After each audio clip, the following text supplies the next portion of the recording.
Bonjour à toutes et à tous, c'est Cordélia et vous écoutez La Voix des Plumes, le podcast littéraire qui donne la parole à des autrices et des auteurs de tous horizons. Ils et elles vous parlent de leur parcours, de leur travail et de leurs livres. Aujourd'hui, je rencontre Anne-Fleur Multon, autrice jeunesse. Ensemble, nous avons parlé de ses débuts d'écrivaine, de ses lectures de jeunesse et de son travail. Elle m'a raconté comment il y a 1 an, elle a décidé de faire de l'écriture un métier à temps plein. Nous avons également abordé la question de la condition des auteurs et des autrices dans une société capitaliste qui pousse à toujours plus de productivité au détriment de la qualité des œuvres. Bonne écoute sur La Voix des Plumes. Je vais commencer par te présenter. D'accord, on va faire comme s'il y avait des gens qui nous écoutaient. Présente-moi, Sachant qu'il y aura 0 abonnés au début. Mais c'est pas grave. Alors je vais te tutoyer. Oui, pendant le truc, ça va aller. Alors, donc je suis avec Anne-Fleur Multon, qui est ici, à côté de moi. Donc Anne-Fleur, tu es autrice et romancière. Tu as sorti notamment 2 romans jeunesse, donc un en 2017 qui est le tome 1 justement de ta saga Allo sorcière, qui s'appelait Viser la lune, donc chez Poulpe Fiction, et un autre cette année en 2018, donc ton tome 2, Sous les soleils exactement. Donc tu as 24 ans, tu es une jeune autrice. Avant ça, donc t'as été, donc j'ai regardé un peu ton LinkedIn pas à jour. très très peu à jour. Tu as fait 3 années de prépa Chartres à Oui. Henri IV, Oui. donc tu étudiais le latin, l'histoire et la littérature. Exactement, où j'ai été pas toujours très heureuse. Peut-être on en parlera. Mais certainement. Et ensuite, donc tu as fait un master de littérature à la Sorbonne. Oui. Et en parallèle, t'es un peu anormal. Oui. Et t'étudiais alors le motif de l'héroïne invincible et érotisée dans la littérature jeunesse des années 2000 et sa réception. Est-ce que c'est... C'est exactement sur ça que j'ai travaillé. Et c'est d'ailleurs une des raisons pour lesquelles j'ai eu autant de mal à trouver quelqu'un pour m'encadrer, en fait. Parce que c'est un sujet qui parlait à la fois de genre et de littérature jeunesse, qui est donc une littérature qui est quand même très mal regardée par les universitaires. Donc il y avait absolument personne pour m'encadrer à l'ENS, voilà, mais alors à la Sorbonne non plus. Et du coup j'étais encadrée par quelqu'un qui était spécialiste de storytelling, donc rien à voir. mais c'est quand même ça que j'ai fait. Ok, voilà, donc c'est ça que tu as fait. Et donc aujourd'hui, donc t'es écrivaine à temps complet. Oui. Depuis combien de temps tu... Alors j'étais journaliste en même temps que je finissais mes études. L'année 2017 a été très chargée. J'ai travaillé chez Mademoiselle et en même temps que je travaillais chez Mademoiselle, j'ai aussi commencé à écrire mon premier roman que j'ai du coup écrit très rapidement en à peu près 1 mois et demi parce que j'avais un emploi du temps extrêmement chargé au travail. En plus de ça, je finissais mon mémoire. En plus de ça, il y avait déjà des rencontres qui étaient organisées autour de mon bouquin, etc. Donc ça a été une année très, très, très chargée. Et j'ai fait une sorte de mini burn-out l'été 2017 parce que c'était trop pour un être humain. et du coup, j'ai décidé de... Enfin, j'avais plusieurs choix. Et j'ai décidé de me concentrer sur ce qui était important pour moi, ce que j'avais envie de faire de ma vie en fait depuis le tout début. Et c'était pas forcément la carrière la plus sûre, surtout par rapport à mes études, mais c'était celle qui me faisait le plus envie. Donc du coup, je me suis dit, allez Anne-Fleur, tu te donnes 1 an, dans 1 an, il faut que tu aies réussi à être écrivaine et que ça soit ton métier, voilà, que tu puisses en vivre. Ok. Et du coup, bah, tu l'as teasé un petit peu. Est-ce que tu as toujours voulu écrire? Est-ce que c'est... Voilà, est-ce que être écrivain, c'est quelque chose qui te suit depuis longtemps ou pas? Enfin, depuis combien de temps? J'ai toujours adoré les histoires. J'ai eu la chance d'avoir une maman qui lisait beaucoup.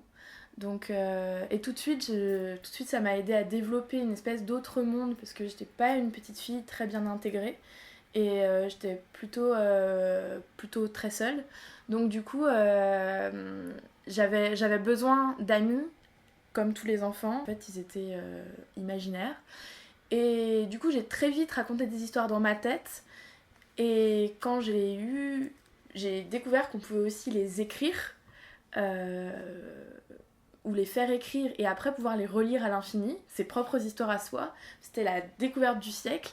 Et donc j'ai dicté à mon père pendant plusieurs années mes histoires.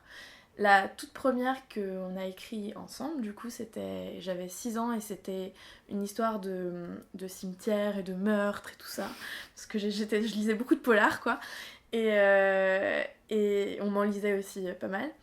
Et du coup, j'étais trop fière de moi parce que c'était un vrai livre, quoi. Il me l'avait imprimé. En plus, j'avais pu choisir la couleur du papier, donc rose, parce qu'on vit dans une société genrée. Du coup, c'était clairement la classe, ce polar sur papier rose, quoi. Et, et après, c'était comme une sorte de rêve, tu vois. J'ai voulu faire plein de trucs dans ma vie. Cosmonaute, médecin dans la marine marchande, parce qu'on faisait beaucoup de bateaux dans ma famille, donc voilà. J'ai voulu être, je sais pas, vétérinaire, j'imagine comme tous les enfants de la Terre, parce que j'aimais bien les animaux. Voilà, plein de trucs, mais derrière, il y avait toujours ce... Quand on me demandait à l'école, bah, qu'est-ce que tu veux faire, je mettais toujours écrivaine. Écrivaine cosmonaute. Écrivaine cosmonaute, écrivaine prof de latin, parce que j'adore le latin. et non, finalement, c'est ça qui est resté. Donc je suis trop contente parce que je peux faire un peu un check à mon moi de quand j'avais 6 ans et me dire BG, tu l'as fait. Et du coup, c'est resté, je veux dire, toute ton enfance depuis que t'as 6 ans et ton adolescence, ou est-ce qu'il y a eu un moment où ça s'est arrêté, où t'as arrêté d'écrire, où c'était vraiment continuel, un continuum jusqu'à aujourd'hui? C'était vraiment un continuum, ça n'a pas toujours pris les mêmes formes. Par contre, ça venait toujours du même endroit. Moi, j'écris sur des gens. Je te parlais d'histoire, mais en réalité, ce qui dirige mes histoires, ça a toujours été d'ailleurs mon besoin, ça a commencé par là, par mon besoin d'amis, par mon besoin de personnes avec lesquelles je pourrais m'entendre et qui me comprennent. Donc, j'ai toujours créé des personnages avant de raconter leur histoire. Et c'est un besoin que tu as toute ta vie de créer des gens qui te ressemblent. Donc, tu vois, par exemple, quand j'étais au collège, mes formes d'écriture, elles étaient différentes de quand j'étais plus jeune, où j'écrivais des petites histoires voilà, des petits contes, des petits trucs comme ça. Au collège, j'ai commencé à découvrir les fanfictions. J'écrivais des histoires d'amour. Mais en fait, c'était pas des histoires d'amour, c'était des histoires avec des personnages qui s'aimaient. Parce que moi aussi, tu vois, j'avais envie de ça. Et quand je rencontrais quelqu'un, ça je le fais toujours en plus, dès que je rencontre quelqu'un, je me dis potentiellement, il y a des choses dans cette personne qui vont pouvoir former un personnage qui fait vrai.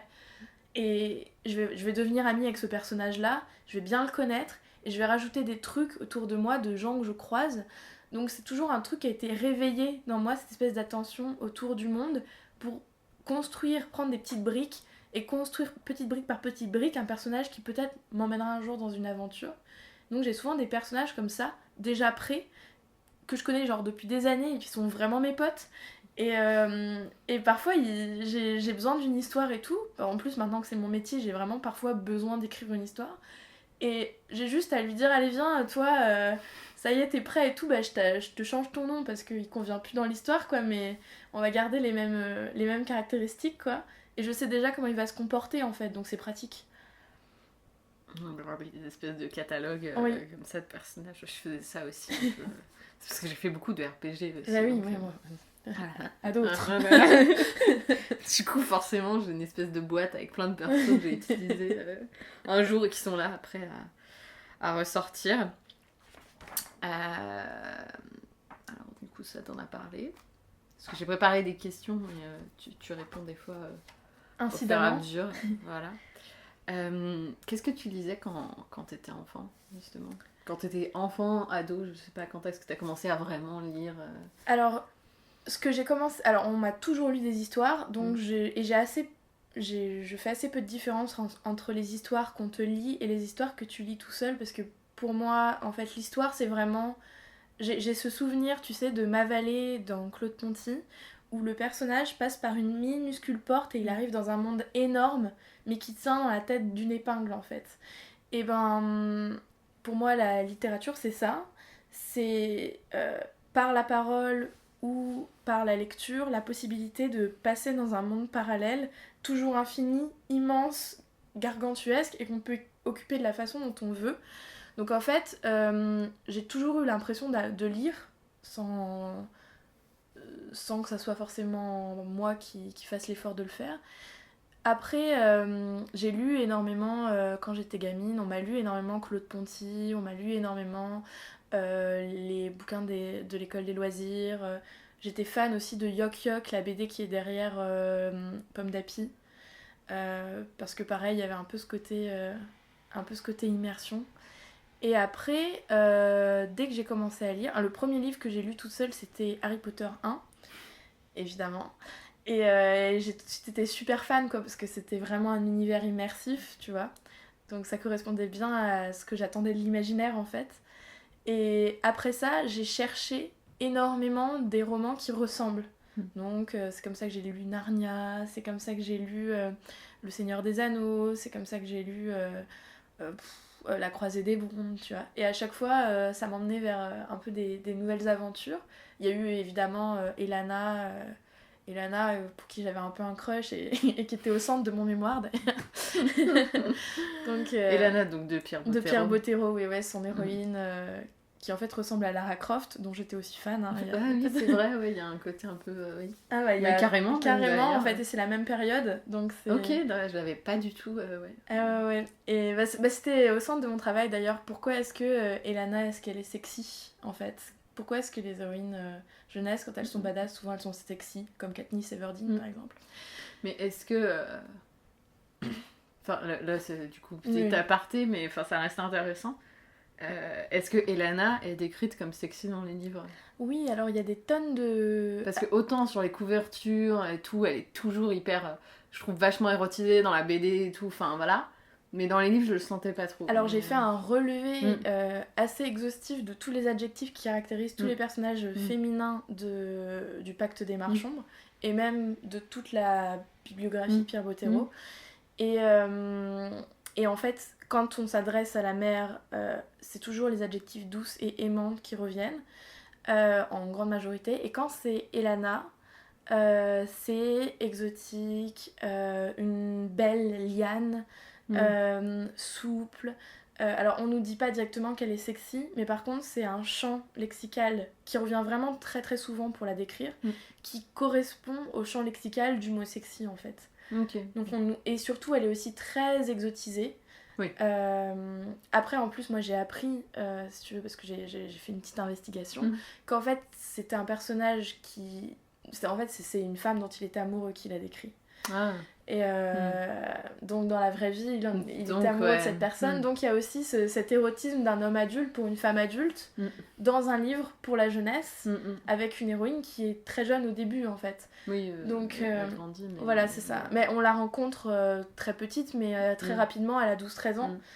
Et déjà là en fait il y a cette espèce de liberté érotisée qui il finit par lui couper les ailes en plus, hein. Elle se marie, elle s'occupe de son bébé, donc elle est plus si indépendante que ça, Elana, à la fin, mais voilà, donc fin de la partie. Ok, non, et du coup je sais plus ce que tu disais, je t'ai coupé. Ce que je lisais quand j'étais... Et je pense qu'au lycée j'ai eu un peu une envie de classique qui arrivait un peu plus tôt peut-être même, où du coup j'avais lu énormément de fantasy et de littérature de l'imaginaire pendant des années et des années.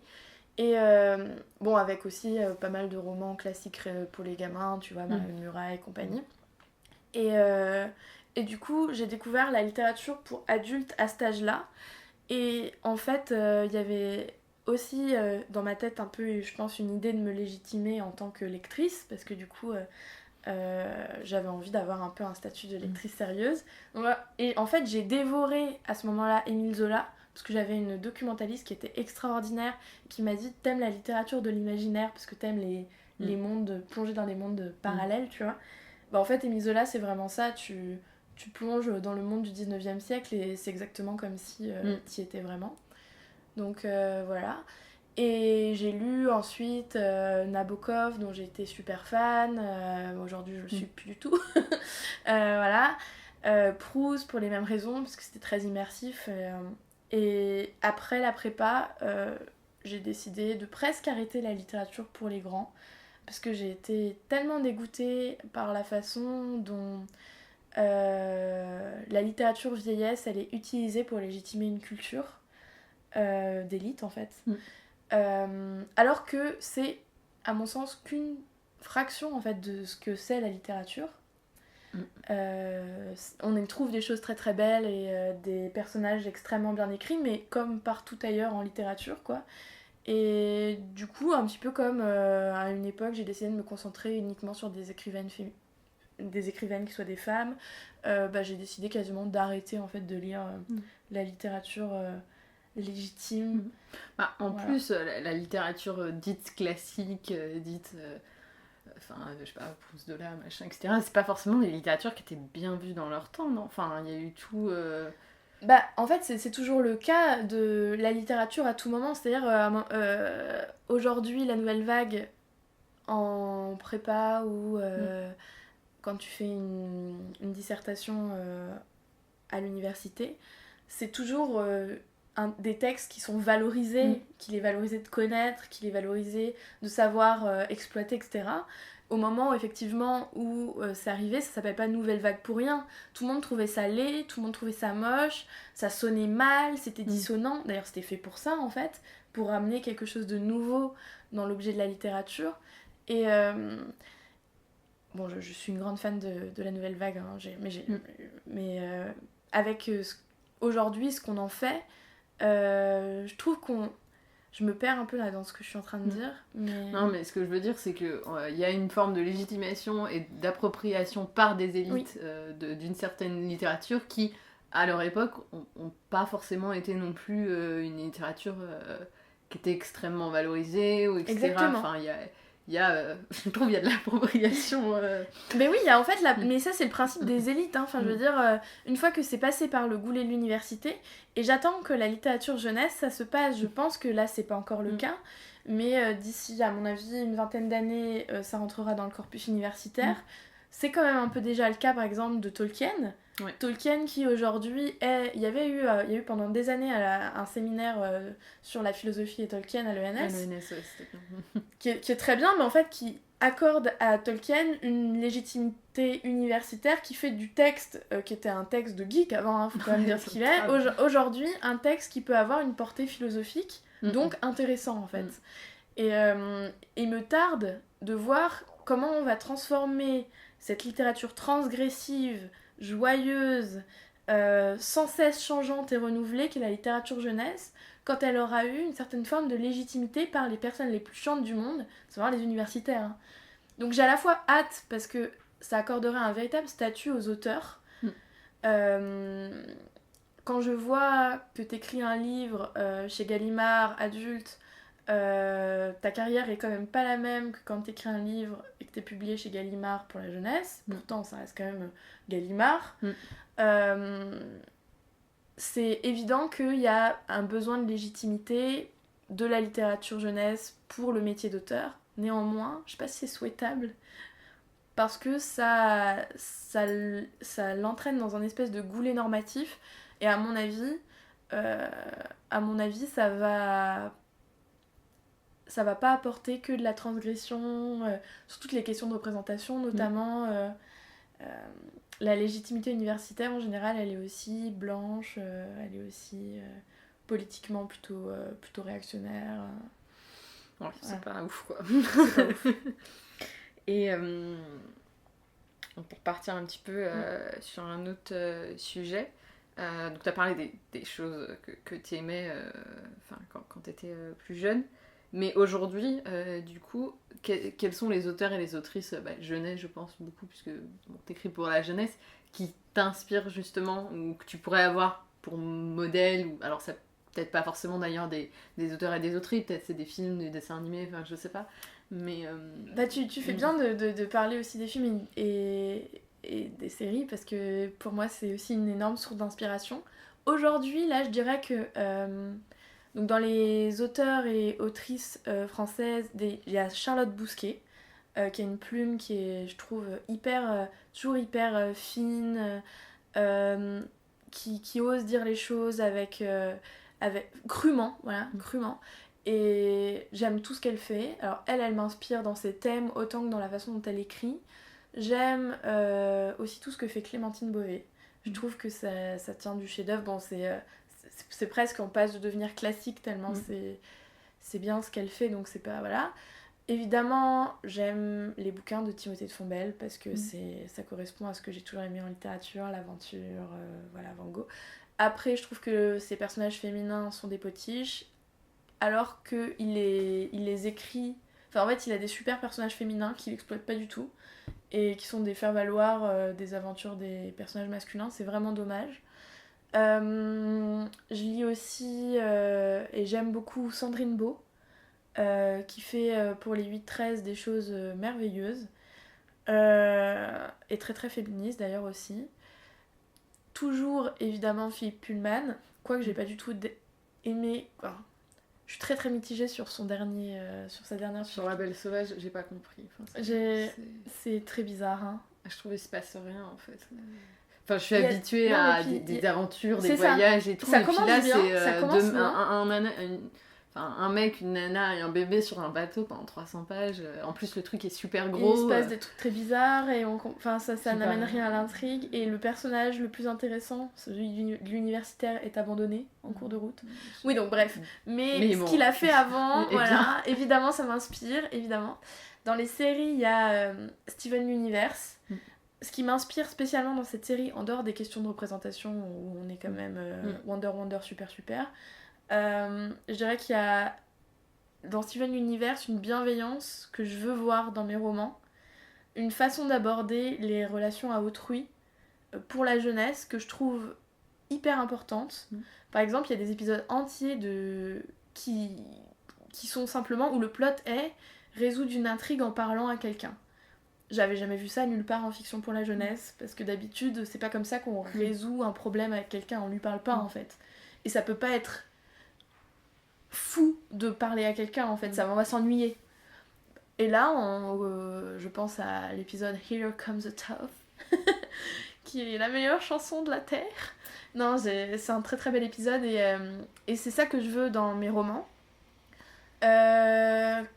Qui on a d'autres en maison d'édition, où je vais chercher aussi pas mal d'inspiration, il y a le Rouergue, il y a Talent Haut, et j'écoute pas mal de musique aussi quand j'écris mes romans. Et alors là, c'est pas du tout de l'inspiration jeunesse, mais peut-être un peu aussi. En fait, quand j'écris un texte et tout ça, j'ai envie qu'il soit imprégné d'une certaine atmosphère, et j'écoute énormément de musique, je passe ma vie dans une atmosphère musicale permanente, et du coup, associé pour moi à certaines émotions, il y a certains textes et il y a certaines chansons, et quand j'écris un chapitre ou un paragraphe où je veux qu'il y ait une musique particulière d'atmosphère, j'écoute la chanson qui correspond. Et j'aime, tu vois, les trucs un peu mélancoliques comme Césaria Evora.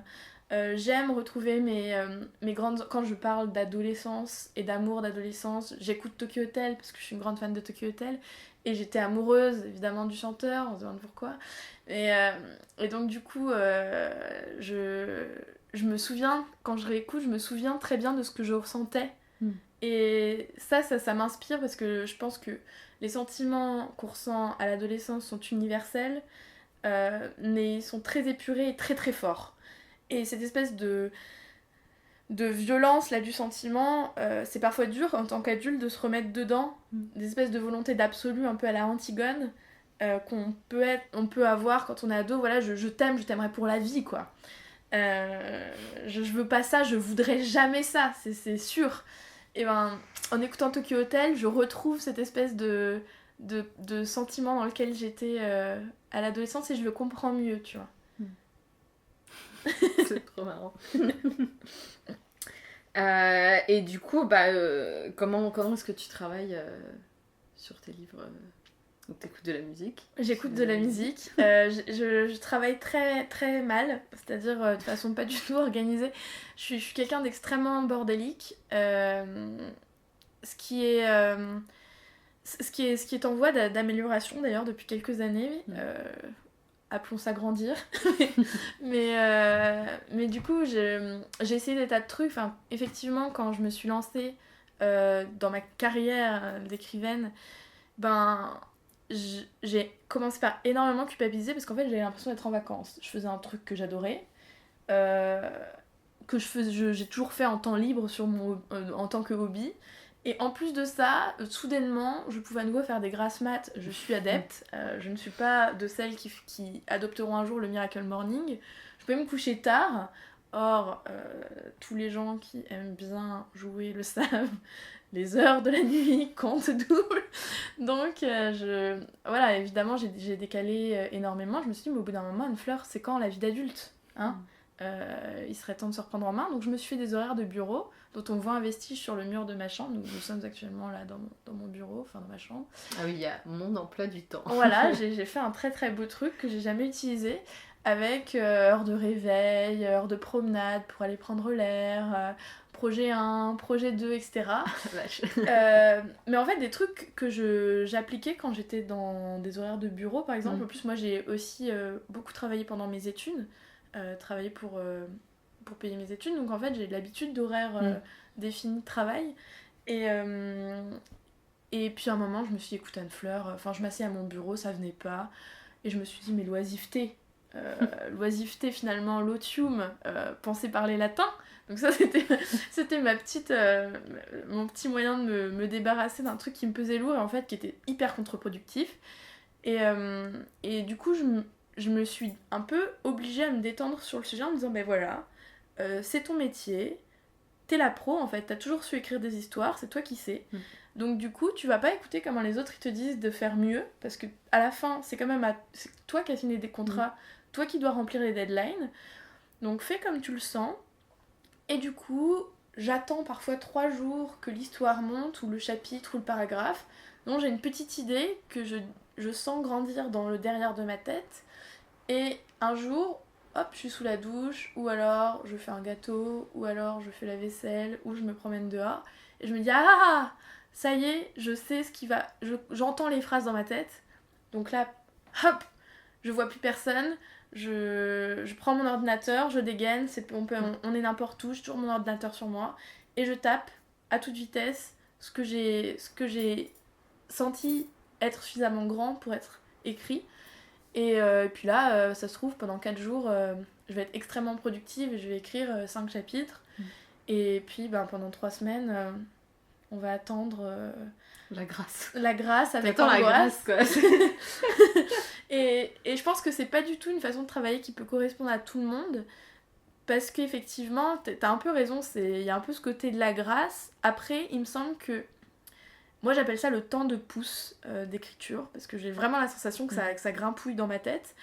Et du coup, en fait, je ne fais pas rien. Je sais que j'y travaille.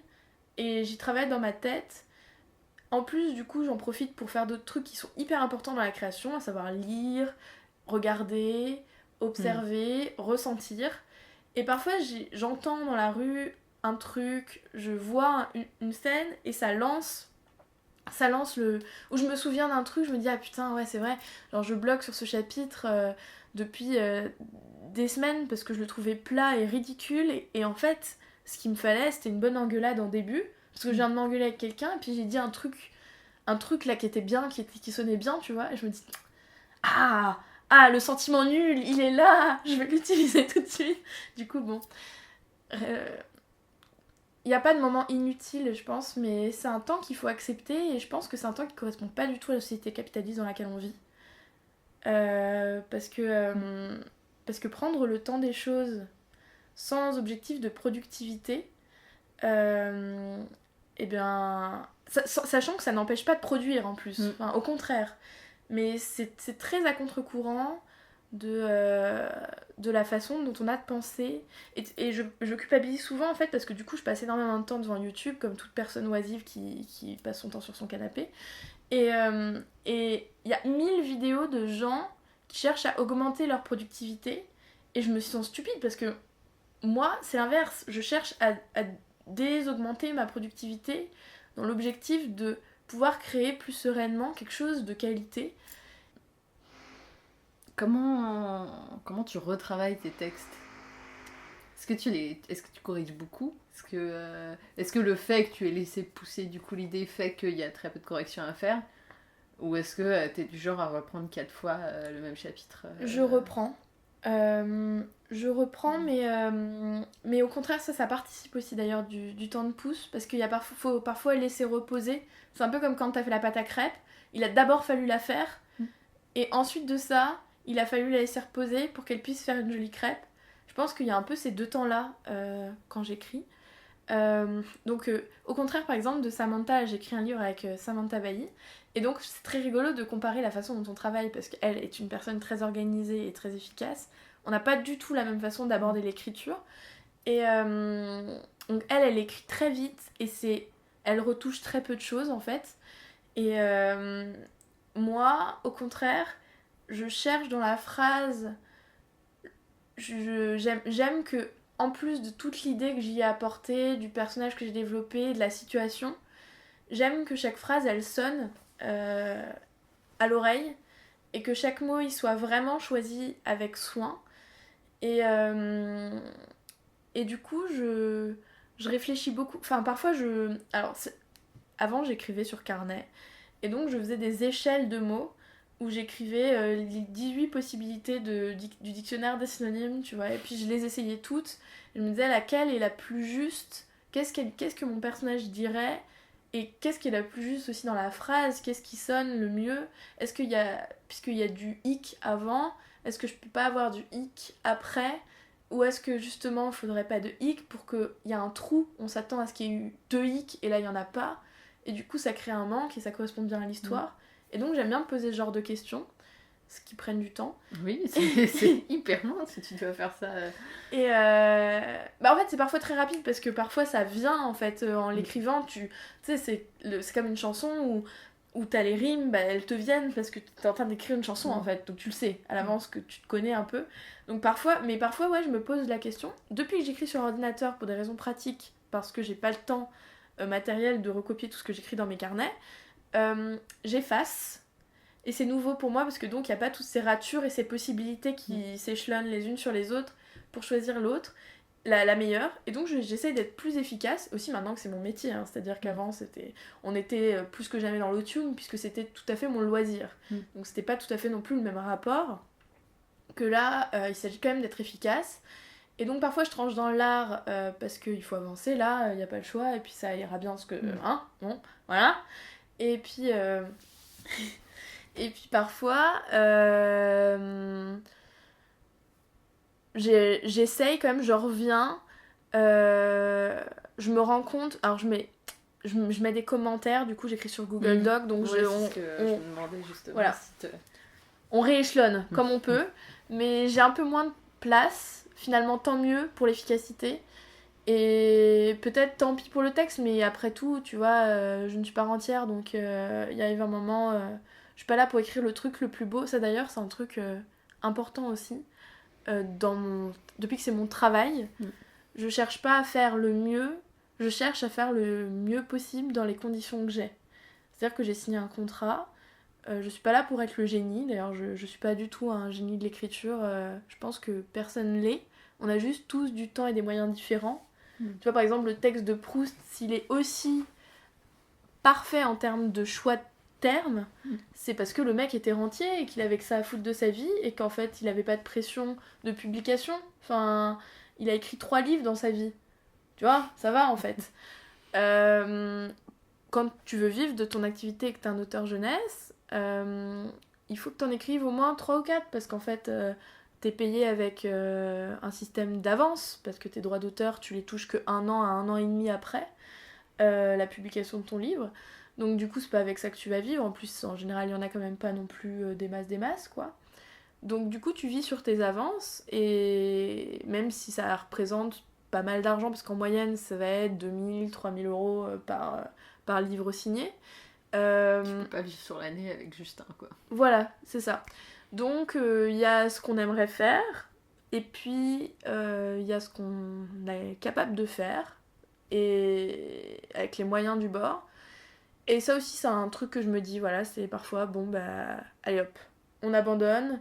Là, je sais que je pourrais faire mieux, mais c'est déjà très bien. Et puis,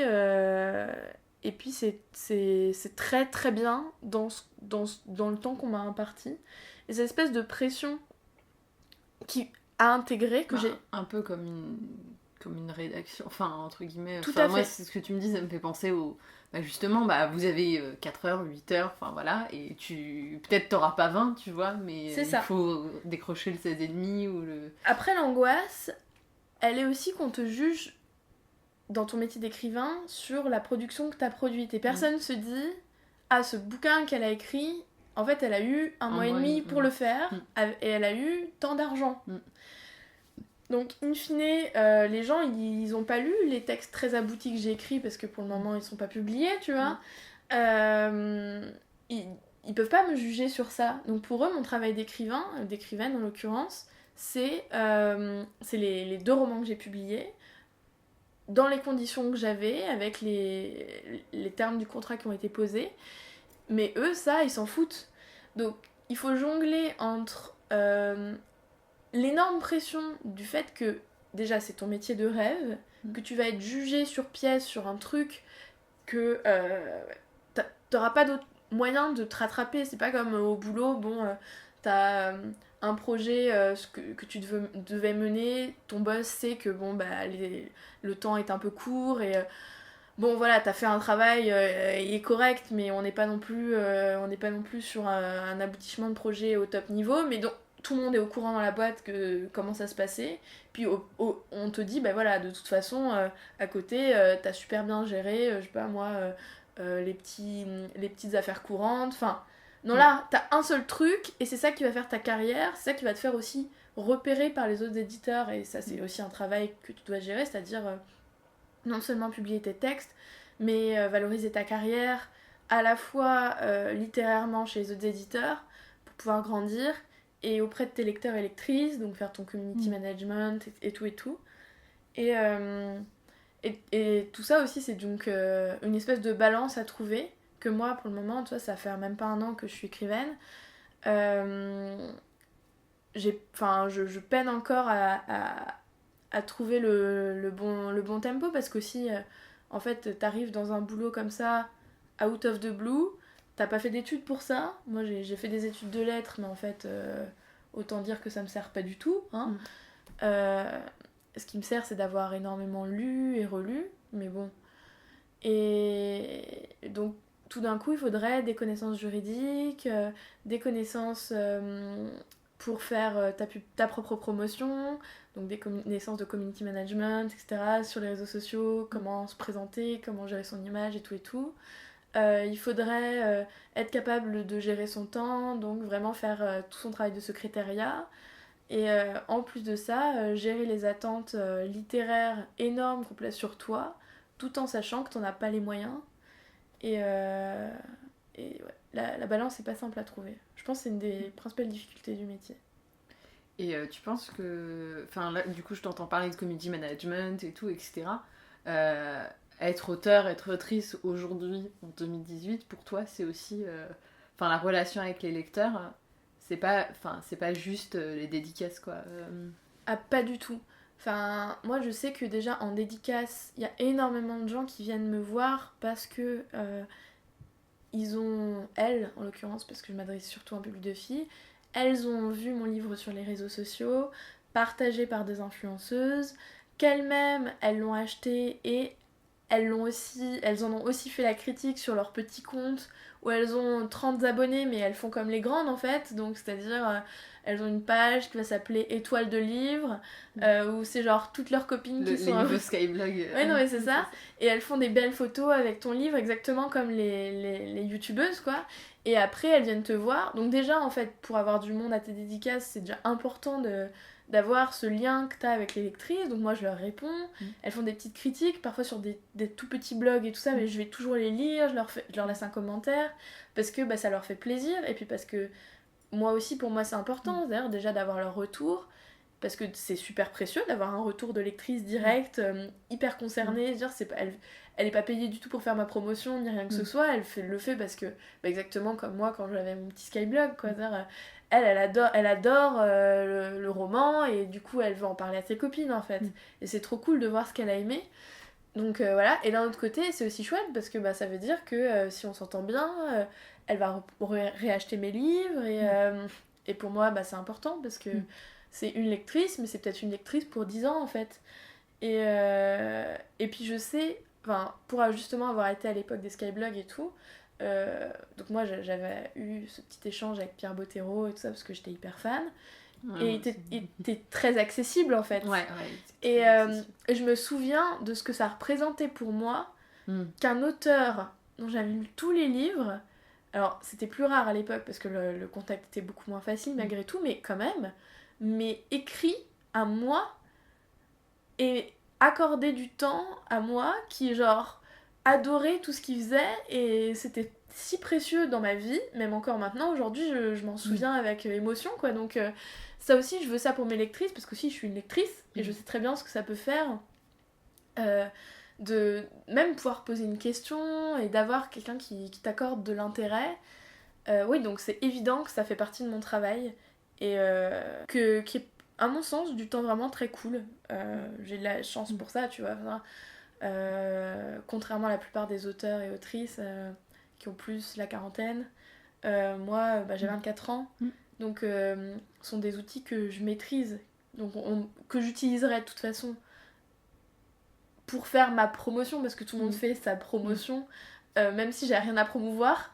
En l'occurrence, il s'avère que j'ai ma carrière et mon travail à promouvoir, donc ça fait du contenu, et ça fait des gens qui sont intéressés, mais bon, dans le fond, pour moi, c'est pas une contrainte, mais c'est très dur, par exemple, pour des auteurs un peu plus âgés, parfois qui ont du mal à comprendre aussi pourquoi leurs livres, ils marchent moins bien qu'avant, mais évidemment, parce qu'en fait, ils sont inaccessibles sur les réseaux, donc en fait, ils sont très vite oubliés, leurs publications passent inaperçues. Et on n'a pas de cours de ça. Et on nous paye pas pour ce travail, alors que c'est aussi un travail de représentation qui profite. Nous, sur un bouquin, on a 7, 8, 5%. Par contre, le distributeur en a 50, par contre, le libraire aussi, par contre, l'éditeur en a 40. Et nous, on fait du travail gratuit, qui prend du temps, qui est parfois compliqué à comprendre, pour lequel on n'est pas formé, et c'est aussi un peu injuste, c'est-à-dire parfois on aimerait que ça soit... Moi par exemple, c'est un truc que j'aimerais vraiment, avoir des formations autour de comment gérer son image, etc. Parce que c'est un truc que je fais vraiment un peu à l'instant, tu vois, mais parfois je me dis... Poster des trucs. Avec plaisir. DCM, non mais ça se fait facilement. Ouais. Mais ça s'apprend. Ça s'apprend. T'es d'accord? Voilà, moi je l'ai appris aux gens avec qui j'ai bossé, dans les boîtes que j'ai fait des formations et tout, ça s'apprend. Et ça demande aussi même du si matériel. T'as 45 ans, c'est pas... C'est-à-dire que en par plus... contre, oui. Et ça, tu vois, par exemple, c'est un des trucs aussi que je trouve pas juste. C'est-à-dire que on a déjà assez peu en étant auteur. On est très mal payé. Mais en plus, le peu de matériel dont on a besoin, savoir un téléphone pour faire sa promotion, un ordinateur pour écrire, ça tombe en panne, c'est à ta charge. C'est vraiment des coûts qui sont importants en fait. C'est le métier d'indépendant de manière générale, quoi. C'est ça. De freelance en fait. Si t'es graphiste freelance, si ton ordi tombe en panne, c'est pas ta boîte qui te le remplace. Et déjà dans les boîtes, des fois, c'est difficile d'obtenir du matériel approprié. T'es pas assuré, t'es rien. C'est un peu... C'est toujours... Rien n'est simple, en fait. Après, mais je le dis aussi parce que on a souvent l'impression que du coup, comme tu fais le métier de tes rêves, tu m'as demandé dès le début, c'est ta première question, est-ce que t'as toujours voulu faire ça? Oui, waouh! Mais waouh, avec... waouh, évidemment, waouh, 100%. Waouh, la chance aussi parce que je suis blanche, je suis privilégiée, j'ai les moyens de le faire. On m'accorde de la confiance et une audience parce que pour toutes ces raisons-là. Mais waouh, néanmoins, pas évident quand même. Voilà. Et quel est le regard que tu portes en fait sur la production justement littéraire jeunesse en France? Franchement, c'est un regard d'émerveillement. Je suis toujours étonnée par le bouillonnement qu'il y a littéraire dans la production pour la jeunesse. Là, on revient du Salon du Livre de Paris. Il y a peu de jeunesse, mais déjà là, il y avait déjà des tas de textes qui étaient apparus, qui étaient chouettes et intéressants, et j'avais envie de tout lire, et en BD, des choses magnifiques aussi. Pareil, Montreuil, je suis mais tous les ans étonnée par tout ce qui peut être imaginé en termes de format, en termes d'illustration, en termes d'angle, d'histoire, parce que on retombe toujours très souvent dans les mêmes histoires. En jeunesse, il y a une espèce d'ébullition comme ça qui est fascinante. C'est vraiment ça que j'aime d'ailleurs dans cette littérature, c'est qu'on est toujours sur de l'inattendu. En plus, on aborde très souvent les choses autour du rire, et j'aime bien la littérature qui rigole, qui se prend pas au sérieux, et bon, la jeunesse le fait super bien. Après, émerveillement certes, mais ça reste aussi un regard qui est sévère. Il me semble que on a une production qui est... on produit trop en littérature jeunesse, donc ça a un impact évident sur nos salaires à nous. Il y a trop de livres, on nous demande trop de choses. Parfois ça gâte aussi la qualité des productions, parce que quand t'écris, j'en parlais tout à l'heure, quand t'écris 4 livres, évidemment c'est moins bien que quand t'en écris qu'un, parce que t'as eu moins de temps, hein, c'est assez mathématique. Donc il y a aussi pas mal de merdouilles, et comme c'est une littérature qui s'adresse aux enfants, et qu'on a une espèce de vision de l'enfant qui est toute pourrie en Occident, cet être pur, sensible, mignon, qu'il ne faudrait pas heurter car il en mourrait. Du coup, en fait, il y a plein de sujets super intéressants qu'on n'aborde jamais, de sujets importants qu'on n'aborde pas parce qu'on en a la trouille, de sujets politiques qu'on n'aborde pas parce qu'on veut pas se froisser avec les parents, qui sont les acheteurs. Et donc, en fait, on a cette espèce de truc trop bizarre où il y a un espèce de fourmillement intellectuel passionnant, des histoires formidables, et en même temps une espèce de sensation d'évitement comme ça. C'est un peu une littérature fuyante, je dirais, la littérature jeunesse. Hop, allez, ça on touche pas, c'est trop brûlant pour nous. Nous, on s'adresse à des enfants. Et je pense qu'un des défis des prochaines années, c'est de repenser l'enfant. Plus que repenser la façon dont on s'adresse à eux. Parce que ça, les auteurs le font très bien en fait. Mais par contre, cette vision que les éditeurs, notamment, ont des enfants, elle est dangereuse déjà. Je veux dire, les enfants, c'est des miroirs, ils grandissent par rapport aux exemples que les adultes leur donnent. Donc je veux dire, les enfants, ça regarde de la pornographie, parce que ça a des téléphones. Les enfants, c'est parfois cruel, ça se frappe, ça exclut, ça se déteste, un enfant ça peut être très violent, et du coup c'est notre rôle à nous d'accompagner ces questions qu'ils peuvent avoir, et pas de les cacher en fait, et de les prendre vraiment au sérieux, dire ok, en fait tu peux faire du mal, tu sais, on est au courant, tu es pas une petite bête inoffensive, je vais te montrer des enfants qui font du mal, je vais te montrer pourquoi c'est pas une bonne idée. Et du coup, quelle est je voudrais te poser... Enfin, on avait déjà parlé la question de la responsabilité. Alors, la responsabilité de l'auteur, je voudrais te demander quelle est la responsabilité que toi, que tu te donnes, déjà. Et à toi-même, quand tu écris, enfin voilà, je sais que tu te sens responsable de quelque chose, et voilà, et quelle responsabilité tu penses que les auteurs ont en général, et après, si tu veux étendre aux autres acteurs de la chaîne du livre. Effectivement, alors déjà en commençant par moi, c'est marrant parce que j'ai eu un débat là très récent avec une écrivaine sur à qui on s'adressait quand on écrivait un livre. Donc elle pensait qu'on devait que penser à l'histoire. moi, je ne pense qu'à mes lecteurs et mes lectrices. Et rien qu'à eux. Mon histoire, je l'écris pour qu'elle soit lue, déjà. Et vu que je m'adresse à la jeunesse, je l'écris pour qu'elle serve à quelque chose. Et ma responsabilité à moi, elle est là. J'ai la chance d'avoir une voix. J'ai la chance qu'elle soit publiée et entendue par des milliers de personnes. Qui peut dire ça? Peu de gens en fait. Donc puisque j'ai cette chance, puisque j'ai cette audience, bah je vais pas rester là. À pas en profiter, ce serait le pire des privilèges en fait de faire ça, et la pire des...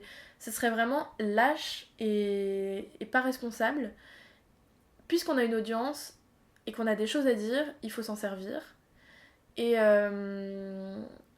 et donc moi j'essaye dans mes romans de faire passer des messages de bienveillance, des messages de comment est-ce qu'on comporte d'autrui, c'est quoi grandir, c'est quoi être queer, c'est quoi être une personne racisée en France, c'est quoi...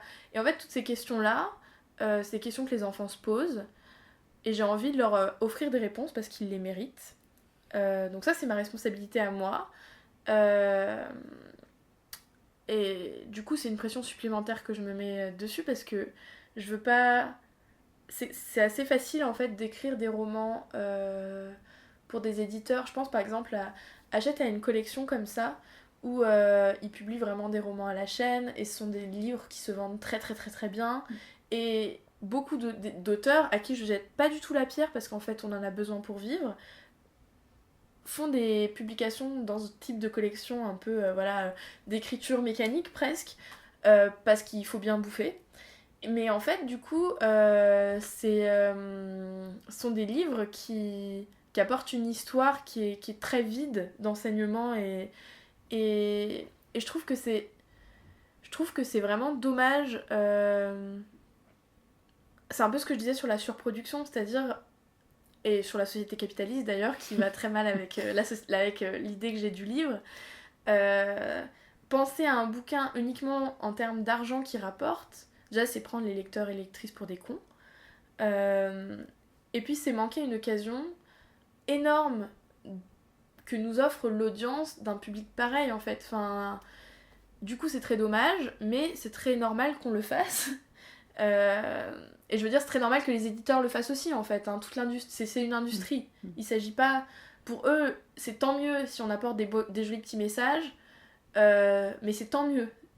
Le vrai truc, c'est vendre le livre dans la plus grande quantité possible et le moins cher possible. Donc, c'est évident que c'est deux choses qui sont totalement contradictoires. C'est pour ça que ça reste une responsabilité qui peut pas peser uniquement sur les épaules des auteurs. C'est une responsabilité qui doit être partagée avec d'une part l'éditeur, avec d'autre part les distributeurs. Je pense à notamment ceux qui encouragent la planche à impression, qui sont Leclerc, Cultura, etc. Où en fait les livres de série se vendent très très très très bien. Et du coup qui veulent ce contenu et qui le demandent aux éditeurs. Et qui veulent aussi du contenu très léger et pas politique parce que c'est toujours plus facile à assumer et à vendre. On est d'accord. Et là tu vois, c'est une connivence de littéraire aussi. C'est notre rôle à nous, en tant qu'acteurs d'un monde littéraire, d'essayer de faire face, avec les moyens qu'on peut, comme d'habitude, à cette espèce d'industrie dévorante qui nous encourage à produire des choses d'une qualité plutôt médiocre et d'un intérêt vraiment édulcoré, quoi.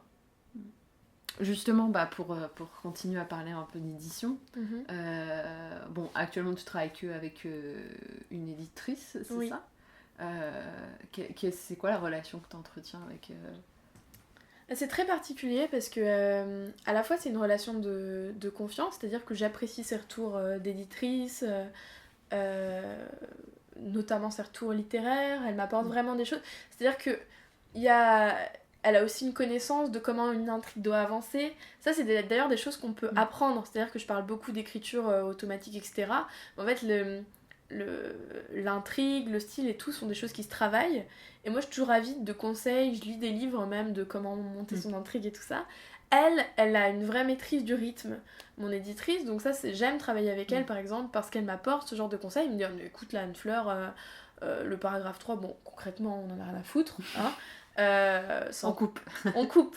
C'est un peu long là, ça sert à rien, ça n'apporte rien. Parfois je suis là, il y avait une jolie rime là, on pourrait pas le garder et tout. Mais bon, c'est intéressant d'avoir ces retours, même parce qu'en fait c'est ma première lectrice. Donc, et puis qu'elle sait très bien aussi à quel lecteur et lectrice on s'adresse. Donc du coup parfois elle me recadre, elle me dit écoute là c'est trop compliqué. Ou tu vois au début, quand on a mis en place le projet d'Allo Sorcière, je lui ai demandé, mais écoute, moi, j'ai une assez mauvaise idée de ce qu'ils peuvent attendre. Comment ils lisent, qu'est-ce qu'ils lisent. Elle avait des réponses très concrètes à m'apporter. Par exemple, elle m'a dit, bah voilà, entre 8 et 13 ans, pour un public qui n'est pas un public d'enfants de cadre, le passé simple, c'est compliqué. Donc évite d'en mettre beaucoup. Tu peux en mettre, mais pas trop. Parce qu'on a du passé composé qui est, lui, au contraire, très bien compris et qui, en plus, passe très bien dans un roman. Enfin, voilà. Tu vois, ça c'est un truc, une fois qu'elle me l'a dit, je dis, ah mais évidemment, c'est sûr. Mais c'était une réponse très concrète, qui était très utile. Donc l'éditeur, déjà, il a ce rôle-là. En tout cas, mon éditrice, elle le fait très bien. Après, parfois, elle me donne un peu aussi des conseils. Quand je bloque, tu vois, je peux lui demander, voilà, écoute, là, je bloque, je sais pas quoi écrire, je sais plus comment faire avancer le truc et tout. Et ça, t'as pensé à cette solution, puis en général, c'est une solution simple et efficace. Et ça me débloque quoi, et puis même parfois après je l'enlève, mais c'était le tout d'être débloqué. En plus, t'as une relation qui est... Donc en plus de cette relation littéraire, t'as une relation de confiance, parce que bon bah elle attend de toi que tu publies un texte, t'attends d'elle qu'elle en fasse la promotion. Tout ça sont des choses qui peuvent se régler par contrat, mais en réalité qui le sont malheureusement très rarement. Et la question de la confiance entre l'éditeur et l'auteur, elle est très compliquée à gérer, parce que c'est une relation à la fois un peu amicale, tu te vois quand même beaucoup, donc mon éditrice on a à peu près le même âge, enfin elle est plus vieille, hein, mais on n'est pas si éloigné que ça, on a à peu près les mêmes intérêts dans la vie et tout ça, donc du coup t'as quand même très vite tendance à devenir un peu pote. Mais ça reste quelqu'un à qui tu vas traiter et puis qui va permettre ou pas de vivre en fait, c'est-à-dire avec qui tu vas négocier ton avaloir, ton pourcentage, qui va te mettre la pression pour les deadlines, qui a elle-même de la pression générale de ses supérieurs pour les deadlines, etc. Donc du coup c'est compliqué à gérer. Il y a quand même un rapport hiérarchique en fait. Voilà, il y a un vrai rapport hiérarchique et professionnel je dirais, parce que hiérarchique il est pas très bien défini, c'est justement ça la difficulté. C'est pas ma supérieure du tout, en fait. Ni moi. Mais néanmoins, il y a un rapport de force. Et la vraie question, c'est de comment est-ce que tu le définis et comment aussi tu mets la limite. Il y avait une vidéo de la charte qui était très intéressante où on voyait justement... La charte des auteurs et illustrateurs business, si je précise. Oui, tu fais bien de préciser. Donc c'est une association qui est très utile et qui défend nos droits, avec efficacité et pas mal d'humour. Et il y avait eu une série de vidéos justement au sujet du rapport entre éditeur et auteur. Et on voyait cet éditeur qui disait tu viendras au fait au baptême de ma fille. Et c'est très vite ça, parce qu'en fait, sans que ça soit du tout pervers ni d'une part ni de l'autre, c'est pas forcément un truc qui est instrumentalisé, ça peut l'être, j'imagine que ça l'a déjà été évidemment, puisqu'on est dans des relations humaines, hein, mais tu te vois tous les jours, tu t'envoies 15 mails, tu te parles, tu te parles d'un truc aussi important en plus qu'un espèce de bébé que t'es en train de mettre au monde. Et puis forcément, tu connais la vie de l'autre, tu rencontres, tu t'invites à une soirée, tu rencontres son petit ami, hop, vous devenez potes, enfin c'est... Et du coup, ça te fragilise toi aussi en tant qu'auteur, d'autant plus que c'est très compliqué de demander à quelqu'un que t'apprécies sincèrement des thunes, et même parfois d'être ferme, c'est-à-dire de dire mais écoute c'est du foutage de gueule ça, je peux pas l'admettre, ou aussi parfois c'est-à-dire tu t'adresses à une personne mais en réalité derrière c'est toute une maison, Et ça aussi, c'est compliqué de le comprendre, parce que parfois, il y a des décisions que ton éditrice prend, ou ton éditeur prend, qui sont en fait pas... qui relèvent pas vraiment de son choix, elle, ou à lui, mais d'une pression de la maison. Voilà, bah, on veut pas ça dans notre roman, dans un roman de la maison, parce qu'en fait, notre maison, elle veut pas défendre ça. Bon, bah, politiquement, que ton éditeur ou ton éditrice soit ok ou pas, et à un moment, lui, par contre, il est dans une relation de hiérarchie avec son entreprise, donc, bah, il faut bien appliquer. Et du coup, ça aussi, c'est compliqué à gérer. Et il y a enfin le contrat de confiance, c'est-à-dire que, d'une part, tu as ton éditeur ou ton éditrice qui te demande une certaine forme de fidélité. On ne sait pas pourquoi on la doit, mais parce qu'ils ont investi sur ton nom, capitalisé sur ton image, parce qu'ils ont fait avancer ta carrière et parce que merci, ils ont publié ton livre, tu devrais être infiniment reconnaissant. Et en fait, tu l'es, c'est ça le pire. Tu l'es évidemment, enfin, c'était ton rêve et on est des humains, hein, donc il arrive un moment, voilà. Puis en plus, c'est quelqu'un que t'apprécies, donc bien sûr que t'es reconnaissant, mais par contrat, ça arrive dans beaucoup de contrats type qu'on te dise, bah voilà, vous n'avez pas le droit de publier ce genre de type de texte ailleurs que chez nous. Et ça, en fait, c'est illégal, hein, comme clause, mais c'est très... Oui, c'est la clause de quoi, Oui, ben j'ai un trou. C'est plus prévalence, non, Oui, mais... de préférence. De préférence, c'est la clause de préférence. La clause de préférence qu'il faut faire virer de son contrat. Voilà, mais en fait, même si elle y est, c'est illégal. Oui, mais, d'autant plus. Mais ça rajoute une espèce de pression aussi, parce que toi, il faut bien que tu vives, que ton éditeur a un programme de publication dans lequel tu n'es pas le seul, donc parfois, il ne va pas te publier avant 6 mois. Et pendant ce temps-là, tu fais quoi? Si toi, c'est ta tranche d'âge... c'est compliqué, est-ce que ça va être vu comme une trahison? En même temps, et puis peut-être quelqu'un pour exactement le même truc va te proposer 2 fois le prix, et toi tu fais quoi? Est-ce que tu dis oui? Est-ce que tu dis non? Et là c'est que ça devient très vite compliqué en fait, parce que on te demande à toi une espèce de fidélité que il n'y a pas dans l'autre sens, c'est-à-dire que... Ils publient d'autres auteurs. Ils publient d'autres auteurs, et même, en fait, du jour au lendemain, ils peuvent décider d'arrêter de te publier. C'est très très gênant. Alors en plus, moi, je suis assez jeune. Je suis une femme. Ça, c'est des trucs qui rajoutent des difficultés dans les négociations. C'est pas facile d'imposer son autorité. Une des solutions, ça peut être, pour professionnaliser ce rapport, y mettre un petit peu des barrières. Ça peut être d'utiliser un agent ou une agente, d'engager plutôt qu'utiliser d'ailleurs. Et alors c'est très mal vu en France évidemment, du coup. Parce que... Donc l'agent, c'est quelqu'un qui va en gros aller dans les négociations à ta place, qui va prendre un pourcentage. Et que toi t'écris, tu parles à ton éditrice ou ton éditeur, et au moment où il te dit bon, faut qu'on parle argent, et en fait c'est quelqu'un d'autre. Exactement. Et du coup, ça permet d'assainir la relation. Parce que du coup, avec ton éditeur, tu n'as plus une relation qui est une relation que littéraire et qui peut être très bien amicale, parce qu'on s'en fout en fait, du coup. Et tout ce qui va poser problème ne relèvera plus d'une relation interpersonnelle. Donc évidemment, ça donne du pouvoir à l'auteur. C'est bien la raison pour laquelle les éditeurs sont très frileux en France, alors que mais partout dans le monde, les auteurs sont représentés par des agents. En fait, comme n'importe quelle star, j'ai envie de dire, dans le cinéma, tout le monde a un agent, ou une agente. Donc bon, ça c'est une solution à notre disposition, et je pense qu'en fait c'est assez gagnant-gagnant, parce qu'au final... Un auteur, il est pas commercial, il sait pas comment vendre son... Enfin, à moins de faire des études de commerce avant, c'est de savoir vendre son livre et quel est le prix que tu vaux et aller chercher et tout. C'est un métier, en fait, d'être commercial et donc d'être... de négocier un contrat. Et je pense que c'est même valorisé... Enfin, ce serait même cool pour les éditeurs, en fait, parce que réellement, donc, en l'occurrence, là, ils en profitent, mais réellement, je pense que ça crée aussi des tensions inutiles avec l'auteur qui crispe après pendant l'écriture, alors que s'il y avait quelqu'un qui prenait toutes ces crispations pour lui, ça serait beaucoup plus simple en termes de création. Il me semble que c'est une solution qui serait souhaitable pour tout le monde. En tout cas, moi, c'est un truc vers lequel je me dirige. Bon, il y a juste un sujet que je voulais aborder qu'on n'a pas abordé, c'est le sujet du féminisme. Enfin, on en a parlé un petit peu et tout. Du coup, comment ton engagement féministe, en fait, se traduit, toi, dans ton...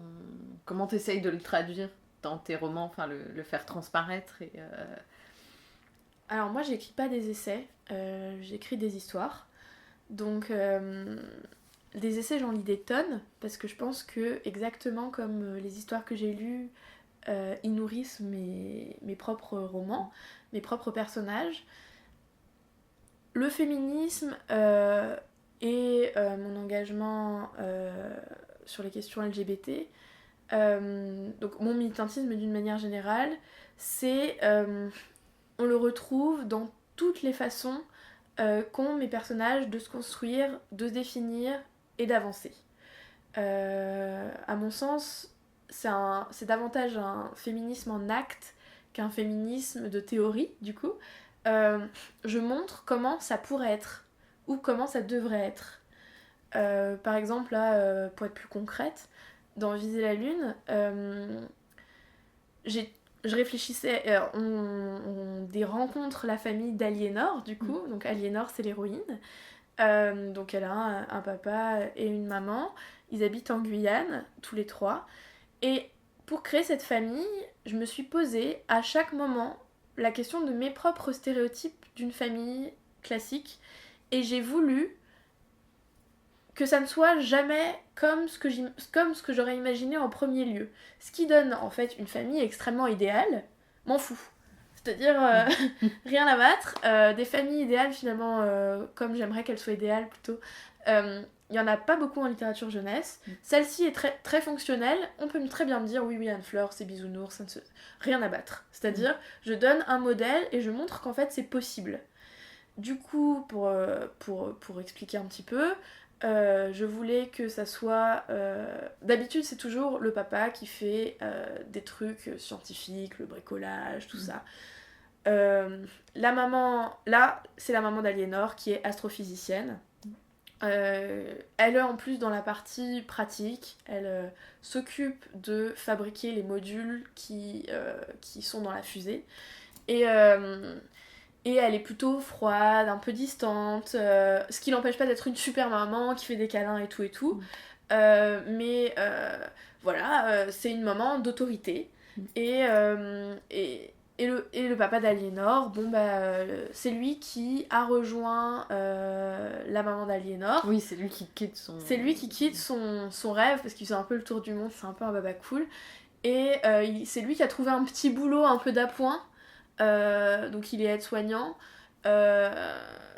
voilà, parce qu'en fait il veut s'occuper de sa fille, et évidemment, normalement c'est tout à fait l'inverse. Donc ça par exemple pour la famille d'Aliénor, concrètement, c'était comme ça que je voulais un petit peu aborder la question de la répartition des tâches dans le foyer, qui est une question d'essai en fait. Après on voyait une autre famille, parce que du coup il y a plusieurs familles, donc ça me permettait d'aborder plusieurs façons de fonctionner aussi. Donc on voit la famille d'Aza, bon là qui est plus traditionnelle, ils habitent dans une maison pavillonnaire, on entend le chien qui aboie du voisin, on sent les tuyas, tu vois, on sent qu'on est dans la banlieue un peu aisée mais pas trop de Lyon quoi. Et pourquoi je voulais ça ? Parce qu'en fait, les parents d'Aza, ils sont musulmans. Et du coup, je voulais montrer que, et oui, en fait, on peut être musulman et ne pas vivre dans une cité. Et tu vois, ça, c'est une idée que je voulais simplement aborder. Et très facilement, en fait, tu peux le mettre dans une histoire, simplement en plantant un décor où la chose est normale. Et on se dit, ah ok, donc en fait, une famille, ce qu'on appelle une famille lambda dans la tête de tout le monde, en fait, ils peuvent être musulmans, ah bon ?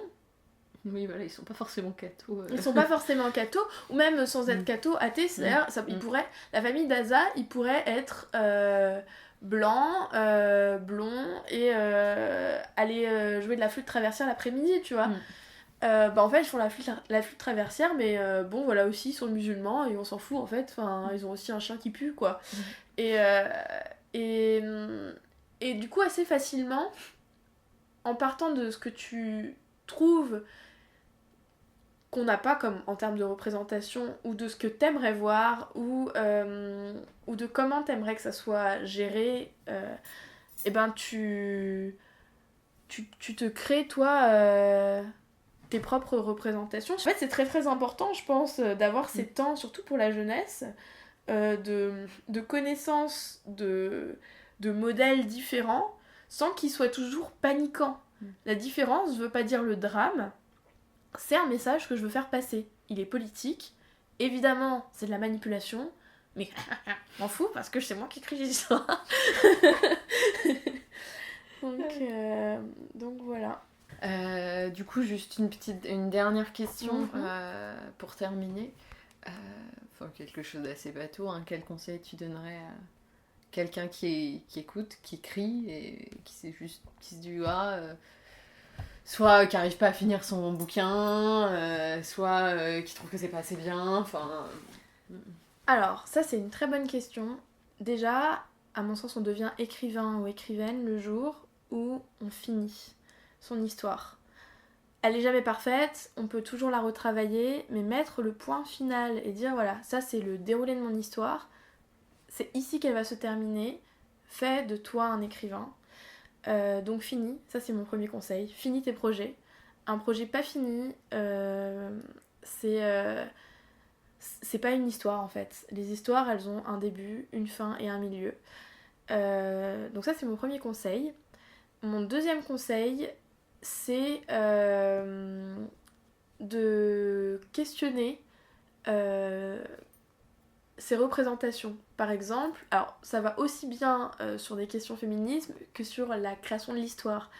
On commence souvent une histoire par c'était la nuit, elle courait dans les herbes hautes, la lune giboyeuse, parce que souvent giboyeuse, la lune giboyeuse éclairait la scène d'une lumière blafarde. Soudain, elle a entendu un bruit et elle se réveilla. Ça existe déjà. On veut pas ça en fait. Ou alors, si on veut ça, pourquoi ? Et une histoire, on l'écrit pas juste pour soi, on l'écrit pour ceux qui vont la lire.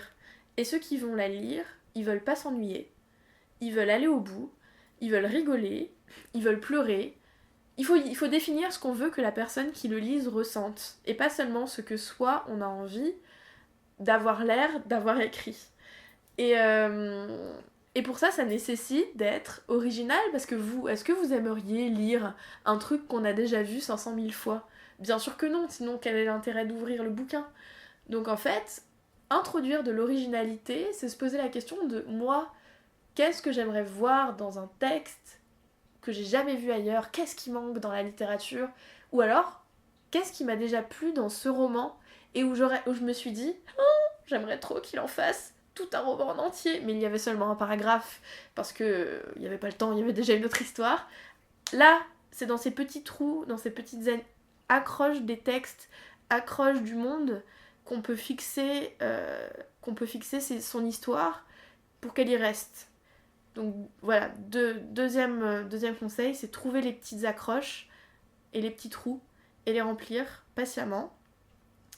Et troisième conseil, c'est de lire, de regarder des films, de regarder des séries, d'écouter de la musique, bref, de bouffer de la culture, parce que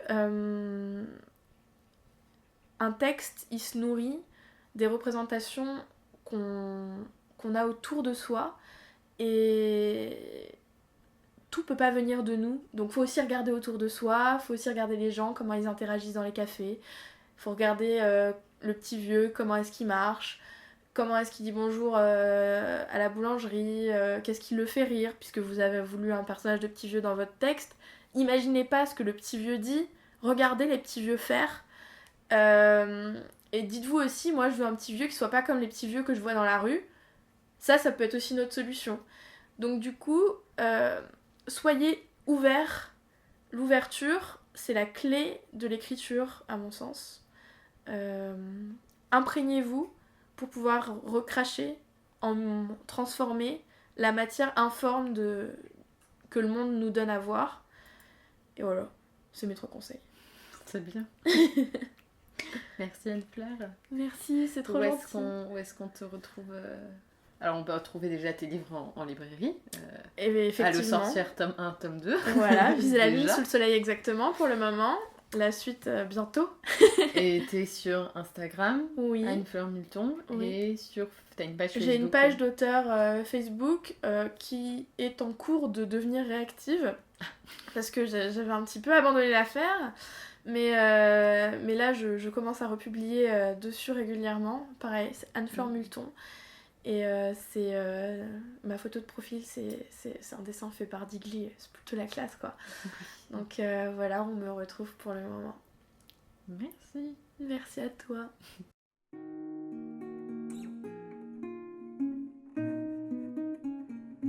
Merci encore à Anne-Fleur Multon. Je vous invite bien évidemment à lire ses ouvrages, surtout si vous aimez la littérature jeunesse. La Voix des Plumes, c'est tous les premiers du mois sur SoundCloud, YouTube, iTunes et vos applications de podcast. Si vous aimez ce programme, n'hésitez pas à me le dire avec des étoiles, des pouces vers le haut et abonnez-vous à La Voix des Plumes. À très vite pour de prochaines rencontres.